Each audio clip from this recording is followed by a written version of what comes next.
ప్రభునందు ప్రియ ఆత్మీయ విశ్వాసులారా, దేవుని తలంపులు మన తలంపుల వంటివి కావు. ఆయన మార్గాలు మన మార్గాల వంటివి కావు.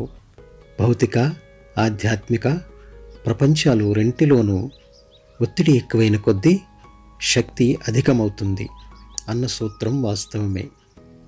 పరిస్థితులు మనల్ని చావుకు నడిపించినప్పటికీ ఏదో విపత్తు కలిగినట్టు బాధపడనవసరం లేదు.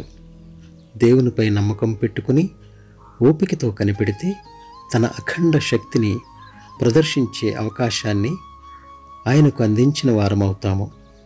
ఆయన చేసిన ఆశ్చర్యకార్యములను జ్ఞాపకం చేసుకునుడి.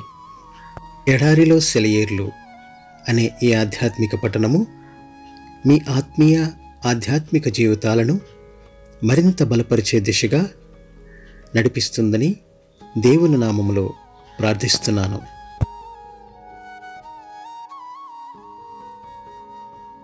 చెట్టుకు మంచు ఉన్నట్లు నేను అతనికి ఉందును. హోషేయ గ్రంథము 14వ అధ్యాయము 5వ వచనము. మంచు కురవడం వల్ల ఎంత తాజాదనం! భూమిని నూతనపరచడానికి ఇది ప్రకృతి అందించే కానుక. మంచు రాత్రిలో కురుస్తుంది. ఇది లేకుంటే మొక్కలు ఎదగవు. బైబిల్లో ఈ మంచుకున్న విలువకి గుర్తింపు ఉంది.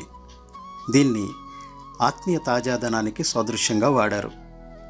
ప్రకృతి మంచును కురిపించినట్టే దేవుడు తన ప్రజలకు క్రొత్త శక్తిని, ఉత్సాహాన్ని ఇస్తుంటాడు.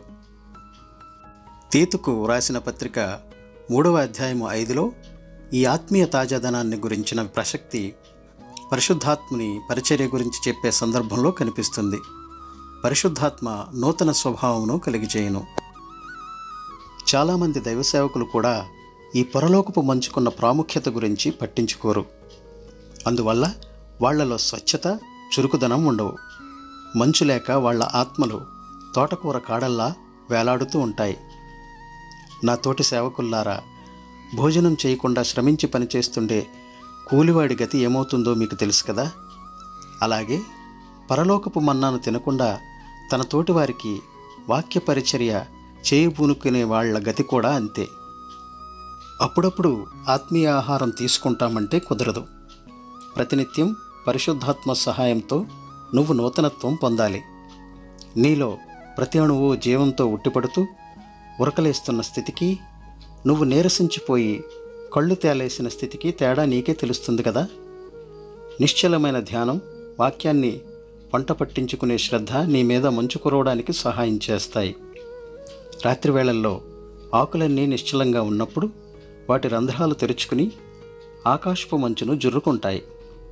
ఆత్మ సంబంధమైన మంచు దేవుని సన్నిధిలో నిర్మలమైన ధ్యానం వల్ల నీ మీద కురుస్తుంది. ఆయన సన్నిధిలో ధ్యానముద్ర వహించు. తొందరపాటు మంచును అడ్డగిస్తుంది. నీ ఆకులన్నీ మంచులో తడిసేదాకా ఆయన సన్నిధిలో వేచి ఉండు. ఆ పైన నీ విధి నిర్వహణకు తాజాదనంతో, క్రీస్తులో చురుకుదనంతో, ఉత్సాహంతో బయలుదేరి వెళ్ళు. వేడిమి గాని గాలి గాని ఉన్నప్పుడు మంచు కురవదు. వాతావరణం చల్లారాలి, గాలి స్తంభించాలి. పరిసరాలన్నీ చల్లగా నిశ్చలంగా అయిపోతేనే గాని గాలిలో తేమ మంచు ముత్యాలుగా మారి ఆకుల మీద, పువ్వుల మీద కురవదు.